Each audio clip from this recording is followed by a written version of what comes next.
In this tutorial I will share with you some simple tips to help you search Google more effectively using Google Advanced Search. Google is the world's most popular search engine and does an amazing job of finding anything and everything on the web. Google ranks websites according to popularity, but this doesn't always help us as teachers to find what we're looking for, especially when we're after resources and websites to support units of work we're teaching. Even with some intelligent use of search terms, many hours can be wasted going through page after page of search results. Google Advanced Search can help. The Google homepage has just recently changed. Google Advanced Search used to be accessed here to the right hand side of the search box. Now we can click in the top right corner to access Advanced Search, or we can start by typing in a search term. I'm going to use fast food,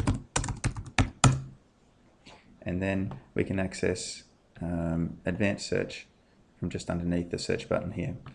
Doing a fast food search, you'll notice that I get a Wikipedia entry. That's pretty common.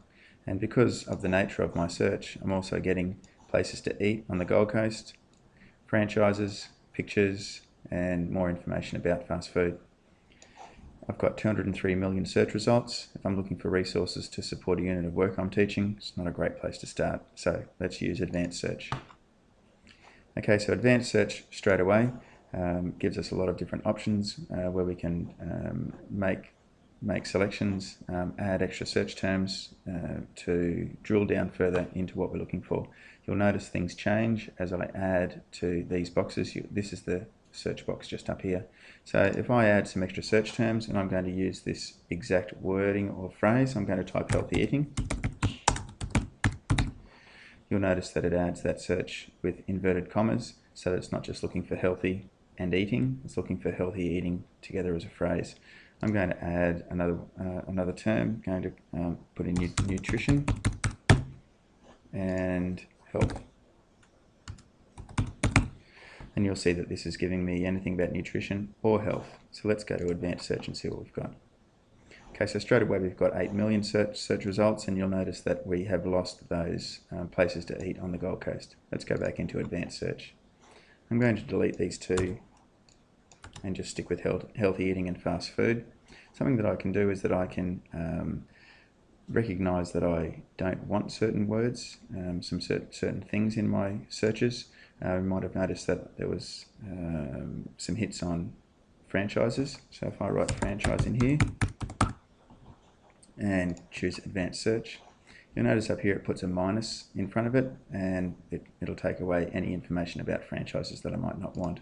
Go back into Advanced Search and get rid of franchise. Okay, this is where it gets interesting. As teachers, when we're looking for resources to support units of work we're teaching, we really need to try to find information that students can access, and Google gives us a tool for that.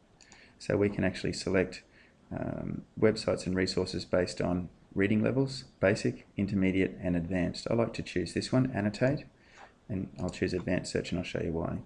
Something that it gives you when you choose that one, it gives you a little graph, and it shows you what basic, intermediate, and advanced search results based on the search that you've done. So if I choose basic, based on the criteria of a basic reading level, it's going to give me the websites that I can access. I'll go back to Advanced Search. I'm going to change this to annotate. I can also select different languages for my search results, and here's one that I use all the time: file type. It's very useful sometimes to find PDF files, PowerPoints, and Word documents. I use this all the time. So PDF files, let's see what we can find. You'll notice that it's put a file type, PDF, in front, and now I'm only finding PDF files. That can be very, very useful. Go back to Advanced Search, change this one to PowerPoint. I use this one as well too, trying to find PowerPoints that people might have shared on the web that we could use, edit, change, back into Advanced Search again. Something else that I can do is I can think about searching within sites and domains. This can become very, very powerful depending on the kind of search you're doing. With this kind of search, it'd be very useful for me to do a search within a .edu domain or a .gov domain. So I might do an edu domain, and you'll notice that in the websites that I get them from .edu sites. There's more chance that I'm going to be getting them from educational institutions. If I go into Advanced Search, something that would be very relevant for this particular search would be to search for a .gov and in this case a .gov.au, so that's an Australian government website. And now I've got almost 14,000 results, and they're all from .gov.au. So a really powerful way to drill down even further. Keeping this .gov.au domain, I'll go into date, usage and rights, and I'm going to have a look at this one here. I can now have a look at any websites or PDF files or articles or whatever from past year right down to the past 24 hours. I can also select that I want my search terms to be either in the title or in the text of the page or even in the URL. So there's a lot that I can do in Google Advanced Search. Something else that you might notice is that I can access a lot of these advanced search features with just a click on the left sidebar. So Google Advanced Search, I find it very, very useful. Whenever I do a Google search, I'm usually thinking about doing an advanced Google search to save myself time. I hope you do too.